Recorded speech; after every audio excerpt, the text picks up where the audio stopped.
سوال کیا ہے کہ کیا مسجد کے اندر گھٹنوں کو کھڑا کر کے بیٹھا جا سکتا ہے۔ اس بارے میں دو طرح کی حدیثیں ہیں۔ ایک حدیث میں نبی کریم صلی اللہ علیہ وسلم کا فرمان ہے، صحیح بخاری میں حدیث ہے، 5821 نمبر حدیث ہے کہ نبی کریم صلی اللہ علیہ وسلم نے نہا رسول اللہ صلی اللہ علیہ وسلم عن لبستین یحتبج الرجل فی الثوب الواحد لیس علی فرجہ منہ شیء وان یشتمل بالثوب الواحد لیس علی احد شقیہ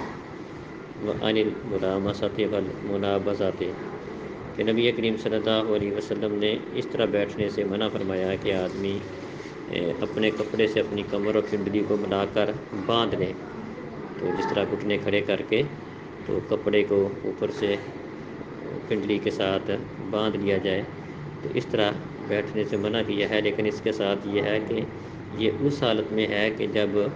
کوئی ایک ہی کپڑا ہو اور اس کی شرمگاہ اس سے ننگی ہو رہی ہو، تو پھر بیٹھنے سے اس طرح منع ہے۔ تو مطلب اس حدیث سے سمجھ آئی کہ اس طرح بیٹھنا، گوٹھ مارنا اس کو کہتے ہیں، گھٹنے کھڑے کر کے اور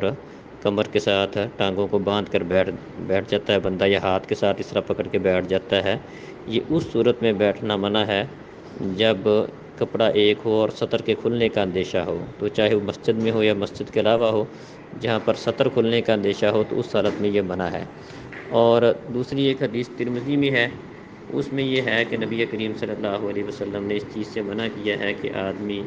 عن الحبۃ، نہا عن الحبۃ یوم القیامہ یوم الجمعۃ والامام یخطب،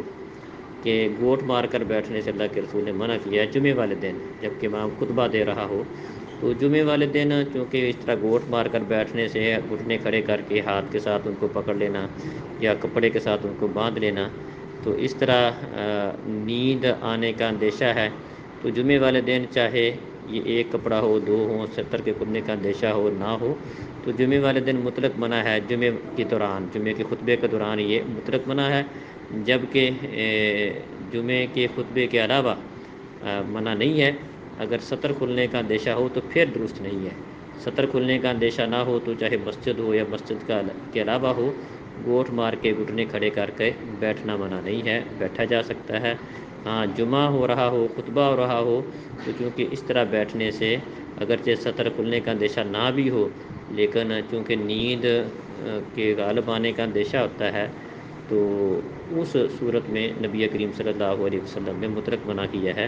کہ آپ نے چاہے سطر کھلنے کا اس میں کوئی شرط نہیں ہے، ویسے ہی اس میں جمعے کے خطبے کے دوران یہ منع ہے۔ باقی عام روٹین میں منع سطر کھلنے کا اندیشہ تو ہے، ورنہ نہیں منع۔ السلام علیکم۔